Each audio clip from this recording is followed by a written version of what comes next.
దేశ రాజధాని ఢిల్లీలో గత కొన్ని రోజులుగా కొనసాగుతున్న రాజకీయ వివాదం చివరకు యూత్ కాంగ్రెస్ ఐవైసీ జాతీయ అధ్యక్షుడు ఉదయ్ భాను చిప్ అరెస్ట్తో పతాక స్థాయికి చేరింది. ఇటీవల ఢిల్లీలో జరిగిన అంతర్జాతీయ ఏఐ ఇంపాక్ట్ సమిట్ సందర్భంగా చోటు చేసుకున్న అసాధారణ నిరసన నేపథ్యంలో ఢిల్లీ పోలీసులు ఈ తెల్లవారుజామున ఆయన్ను అదుపులోకి తీసుకున్నారు. ప్రపంచ దేశాల ప్రతినిధులు హాజరైన ఆ వేదికపై చొక్కాలు విప్పేసి నిరసన తెలపడం వెనుక ఉదయ్ భాను కీలక పాత్ర పోషించారనే ఆరోపణలతో ఈ చర్యలు తీసుకుంటున్నట్టు తెలుస్తుంది. ఈ అరెస్టు ప్రక్రియ ఎంతో నాటకీయంగా సాగింది.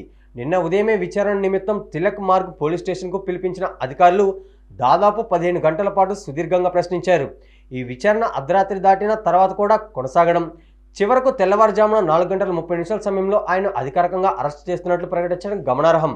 గత వారం జరిగిన ఆ నిరసనలో ఇప్పటికే పలువురు కార్యకర్తలను అరెస్ట్ చేసిన పోలీసులు ఈ ప్లాన్ అంతా ఉదయ్ భాను నేతృత్వంలోనే జరిగిందనే ఆధారాలు లభించాయని పేర్కొంటున్నారు. మరోవైపు ఆ అరెస్టుపై కాంగ్రెస్ పార్టీ శ్రేణులు తీవ్ర ఆగ్రహం వ్యక్తం చేస్తున్నాయి.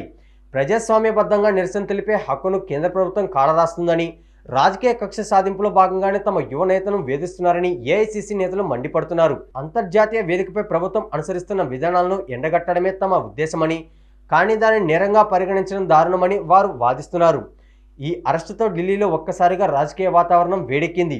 యూత్ కాంగ్రెస్ కార్యకర్తలు పెద్ద ఎత్తున నిరసనలకు సిద్ధమవుతుండటంతో పోలీసులు భద్రత కట్టుదిట్టం చేశారు.